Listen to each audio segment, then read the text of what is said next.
Alright guys, welcome back to Formula 1 News. Major development as to what we should be expecting this season out of Ferrari. Cadillac gave a few thoughts after their test with the Ferrari power unit for the first time in their car at the shakedown, but also Ralf Schumacher with some talk about what is happening behind the scenes. He reckons that these rumours of chaos and problems internally at Ferrari definitely have merit, especially because Charles Leclerc and Lewis Hamilton want very different things from this year's Ferrari. That means Ferrari are looking at two different directions on their development. Could that prove to be a good or a bad idea? Very much intro to your thoughts in the comments. Hit the like button if you enjoy. Subscribe if you're new as always. I greatly appreciate it. We're going to start here in Imola in Italy, one of Ferrari's homes. They're not going to be on the calendar this year or in the coming years. Imola are gone. That's mainly because Madrid is coming in instead and we still have Barcelona for the time being. That's going to change. The other Grand Prix are coming through, Portimao in the next couple of years, all that type of stuff. The point is Imola wants to get back onto the calendar. How do they do that? Well, they invest in the track and they prove to Formula 1 that they want to be here. Look, Imola has not produced spectacular Grand Prix in recent years. It's a great track, but with these massive boats of cars, there's not all that much opportunity for racing. I don't think it's a track that I'll especially miss, but there has been some talk that if Madrid isn't ready on time, we will go back to Imola anyway.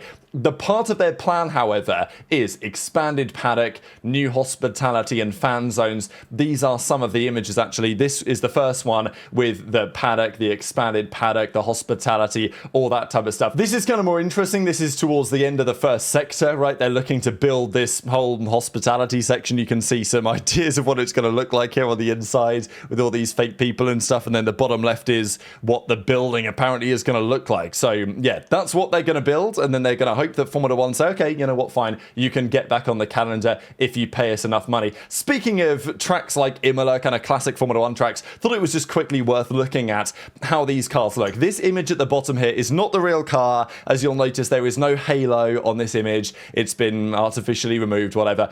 But that is what the cars look like without the halo. Of course, they do have a halo on. And look, yes, the cars have more aura with no halo, but I'd prefer the drivers aren't getting beheaded, right? So we can keep the halo, that's fine. The point is, these cars look pretty good. Now, yes, they're much larger than they were back in 2005. This is the R25 from 2005, but you can see that there are plenty of similarities here, right? Like, I do think that these Formula 1 cars for 2026, they look how they should, really. Now, how that will go with development, we'll see, but the way that the front wings are, among many other components, they look great, to be honest. Now, again, people tend to prefer them without the halo. That's here to stay and for good reason, but there are certainly some similarities between these two images. We shall see how that transpires this season. Now, this is another image of that Cadillac on track the other day at Silverstone. We're going to talk about their engine in the coming minutes, but the other big development is on Aston Martin and what's happening with Adrian Newey, and especially on the suspension. So there's been plenty of talk about the push rods, the pull rods, what are they going to do? Most teams, it seems almost every team, are going to go for a push rod front suspension, which Ferrari are also adopting this year again as well. They've got push rod, I think, at the rear as well. Other teams may mess around with alternatives. But we know that in 2022, Adrian Newey spent most of his time leading into that season designing the RB18 suspension. He went pull rod front, push rod rear. That proved to be the standard over the coming years. But as it stands, we don't know what Aston Martin are doing yet and what Adrian Newey has decided. Now, we did hear rumours the other day that the wind tunnel, the simulator work, was not calibrated correctly. And after discovering that last summer, Newey decided to spend a bit of time and money, presumably, getting that right and therefore pushing back the development of this year's car. It's a big question this season. How good will Aston Martin be? Could they be a force? Could they be a dark horse? Could they potentially upset and win this championship? Could Alonso win his third? That currently seems particularly unlikely on the developments we're about to discuss. It feels like Aston had some issues. They were forced into delaying in certain areas. There's talk that they are going to be 15 kilograms over the weight limit at the start of the season. It doesn't appear that their car will start the year especially sophisticated compared to others. Audi, Alpine, rumour has it, might already be at the weight limit. So it seems inevitable that Aston Martin will be somewhat behind at the start of the season. But this is quite interesting because, as De Kester says, he's discussing a little bit about the floorboards and some of the other aerodynamic components. Ferrari and Haas will adopt a push rod with a lower wishbone in the style of McLaren, while Red Bull and Racing Bulls have also shown a double push rod. No one knows what Adrian Newey chose for his long-awaited first Aston Martin, but unlike some of the competition, the suspension choice on the new AMR26 was made as late as possible. So this is an interesting question. Was it made as late as possible because they were having issues in their wind tunnel, in their simulator? They needed to get that resolved in order to make a firm decision? Or did Newey really have a decent idea all along? He just wanted to make sure that his concept of the suspension is as advanced and as correct as possible to make sure that it helps future development. This is the question. This is quite an exciting piece for the future, but if you're an Alonso fan and you want him to win this season, does create some concern, because there doesn't seem much doubt that Aston Martin will start the season somewhat behind. They're probably going to be overweight. The car is not going to be that sophisticated until the summer, as we understand.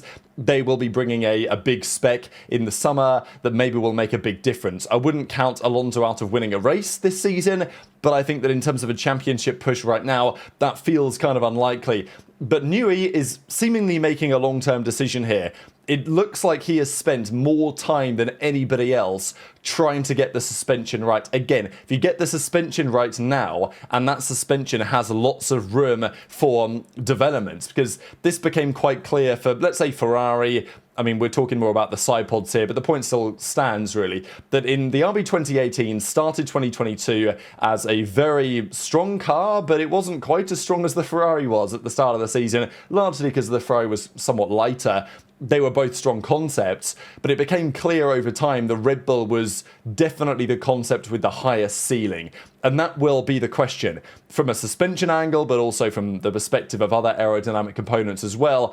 If Adrian Newey can nail it in terms of what has the highest development ceiling, that's worth spending an extra couple of months and being a couple of months behind at the start of 2026, so that by 27-28, they become the concepts to copy, they become the concept to beat. So it's going to be very interesting here. If Newey made his decision as late as possible, Aston is somewhat behind the curve right now. But if it's the right decision, if Newey has been inspired in deciding to delay that decision, and it means that in this season and the following seasons they have a higher development ceiling, of course that will prove to be in the long term the way to go, right? Ferrari, as beautiful as the F175 was, would have preferred to have the superior concept from day one that they could develop further. That is what Newey is trying to experience here with better long-term development. Now, it does raise some questions about especially Fernando Alonso.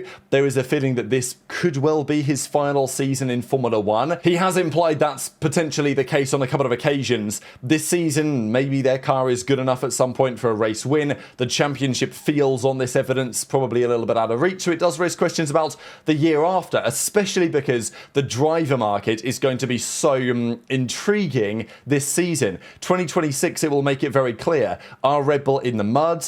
Are Ferrari in the mud? That has big implications for Max Verstappen, for Charles Leclerc. Do the McLaren drivers continue to clash? And Aston Martin, if they're on the development trajectory that they think and we think they might be over the next couple of seasons, they will want to sign some of those drivers. So, look, I think for Alonso, you would like to think that they won't get rid of him until he decides to call it a day. But given that Lance Stroll is not seemingly going anywhere anytime soon, if Charles Leclerc is fed up of Ferrari, if Max Verstappen's fed up at Red Bull, they're going to be on the phone, right? So I think Alonso would love the opportunity, if the car is making the progress that Newey wants it to make, to fight for the title in maybe 2027 is not impossible, but I think this upcoming year might be one step too early for the green machine that they want to be in the coming seasons. That's an interesting one to keep your eyes on. Let's talk quickly McLaren. They've apparently fired up their engine. Of course, it is a Mercedes engine, but they've put it in the chassis. That took place last Friday. So, they've had a few days now to get everything locked in on the McLaren side. not really much talk on McLaren, it's got to be said. They've kept things relatively silent, relatively under wraps. Ferrari are also the other team that apparently they are playing the behind closed doors game. They don't want to give too much away as to what they've been working on, don't want to talk too much of a big game as we have seen from them in the past. But as we understand, most of the talk this season has come from and about Mercedes. That Mercedes engine and what they're going to do with the chassis around it. Ben Hodgkinson of Red Bull Powertrain says, "I cannot say my opinion, although by saying this he definitely implies it, but the empty can makes the most noise. I believe the rumours that they would be the benchmark came from themselves to attract engineers." So this is the point that Red Bull are making on Mercedes. The Red Bull guys are talking a big game here. They're saying, oh, Mercedes aren't all that. I mean, the empty can makes the most noise is quite the statement to make about the Mercedes power unit. We'll see if that actually works out when they hit the track. But Red Bull think they were just doing so to say, oh, the Red Bull is going to be terrible, the other team's going to be terrible, we are the team to come and work for, come back to Mercedes type thing after we dominated 2014 onwards, but from 2022 onwards, not quite the same story. But there is lots of talk about Mercedes, and what I find maybe not concerning massively, but what I certainly find interesting is that you have every team is giving Mercedes the credit, the green light, and a lot of respect. And maybe they should, they shouldn't. Ayo Komatsu, who is the Haas team principal, he has a Ferrari power unit in his car. He says Mercedes will be the benchmark. They prove that they have a plan, they work in an organised manner, they have the ability to develop things over the long term. Like, you trying to sign a new contract, Komatsu? You trying to switch to Toto Wolff's team? I don't know. Those of us who are beaten have never forgotten the experience of seeing the difference between them and Mercedes. So I personally expect Mercedes to remain the benchmark in 2026. So look, I agree. That seems to be what things are moving in the direction of. But it's got to be a little concerning for Ferrari, no? When you've got one of your teams is saying, oh yeah, Mercedes is going to be the best. What are you talking about, right? So maybe there's nothing in that. Again, the team that the empty can makes the most noise, so maybe the gas about Mercedes is unfounded, but let's be honest, feels relatively unlikely. You've got Toto talking a relatively big game. You've got James Vowles saying, yeah, Mercedes have nailed it. So time will tell on that. But Komatsu is saying, yeah, Mercedes are going to have the best power unit. Not really what Ferrari fans might want to hear. But let's talk about Ferrari and all the rumours about them over the last few days. This is the number 44 cap that Hamilton will have for the season. Not sure I'm a massive fan of the kind of white gradient going on here, but it does seemingly imply, I know that there is an HP logo on this in the blue, but there have been questions of what the livery is going to be. We understand that it's going to be a slightly more vivid, lighter shade of red this year than it was last time out. We think there's going to be a fair bit of white on the car as well, so maybe this is a teaser of what to expect. There has been talk that maybe the HP logo on the new Ferrari car is not going to be outlined in blue as much as it previously was, but look, who knows? HP will get people talking still. Now, AMUS put an article together here about Ferrari. Now, AMUS are very well sourced, and typically when they do an article, there's some intriguing things in there. I will say this article basically says nothing, pretty much describing how there are conflicting reports at the top level. And if AMUS don't have a clear angle here, then it just goes to show how little people really know about where Ferrari are. What is interesting, though, is they discuss that rumours are out there that Ferrari are in a bad way. Even before the start of the first test, rumours are circulating about a disastrous start for Ferrari. The Scuderia is said to have fallen behind technically. What's the truth behind these rumours? And basically the answer is they don't really know right now. What we do know is that their engine works. This was it in the back of the Cadillac at Silverstone. We talked about this in some depth yesterday. And depending who you ask, you might well get a different answer for how good the engine is going to be and how good the engine sounds. This was an interesting perspective from Cadillac's team principal. So he said the data from Silverstone is encouraging. The Ferrari engine delivered positive performance in the first few kilometres, positive feedback by the technicians. Again, Graham Loden, the guys at Cadillac, they're pretty new here to Formula One, right? So, how do they know exactly what data they should be looking for compared to a rival? Tough to say. But Graham Loudon says he expressed his satisfaction with the development of the Ferrari engine, stating that he is confident that it will meet expectations. The team is focusing on track operations. They'll benefit from the collaboration with Ferrari. But, he says the data from the engine is encouraging. They're not allowed to really max out the engine when they do these shakedowns. They're limited to the top speed that they can go. So we don't really have a great answer yet. But Cadillac, look, the engine didn't break down. Apparently the problems that Cadillac suffered that delayed them getting on track were not engine related. So that's important in terms of Ferrari actually putting together an engine that at least works. But in terms of the power behind it, it's obviously a key question.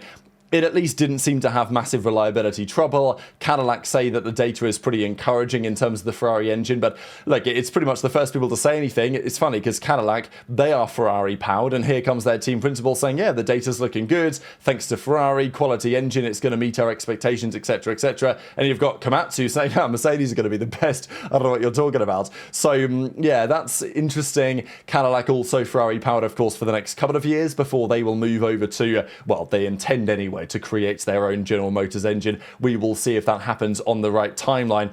However, it's not all positive at Ferrari. Again, this is why people are quite confused at the moment. AMUS don't seem to know what's going on, and they are very well sourced. You've got Cadillac saying, it's good. You've got Komatsu saying, Mercedes are going to be better. And then they've got Ralf Schumacher, who definitely knows a thing or two. But as we know, he does like to talk. He says, the disaster seems once again to be Ferrari, and you can already sense this between the lines. Again, what does he really know? Who knows? But he says, Ferrari, it's going to be a disaster. That's what stands out the most. They are developing two cars. And I can imagine why, given that Leclerc and Hamilton have completely different opinions about the car. This is an interesting observation. Again, it's tough to say what they would do for this season. We know that Hamilton likes a more stable rear end. We know that Leclerc likes, in kind of a slightly more Verstappen style, a very snappy front end. Even Carlos Sainz and Leclerc definitely differed in their opinions. Now, you can go one way or the other. What you will find is one of those approaches probably has a higher ceiling, and that was one of the key questions with Leclerc and Sainz over the last couple of seasons. I think they brought an upgrade to Japan. Or was it Japan 23? I think it was Japan 23. They brought an upgrade that Leclerc really enjoyed. And he was then on fire from then to the end of the season because he had a car that favoured him more and it had more of a front end in the car. But it wouldn't be a massive surprise if Hamilton and Leclerc do have different ideas. This is the question for Ferrari and what they have to suffer with and deal with this season. They've paid a lot of money for Hamilton. They surely need to listen to him on some level. And it looks like they are doing to an extent. They're bringing that new steering wheel in. Hamilton seemingly has had a part to play in that. He gave plenty of documents to the team on what they wanted to change. They've got rid of Riccardo Adami, probably on Hamilton's orders, after not being very happy with that relationship. Obviously, Charles Leclerc is the golden boy, right? But if you're going to pay Hamilton all this money, he's a 7-time world champion, most race wins in Formula 1 history, most pole positions in Formula 1 history for a very good reason.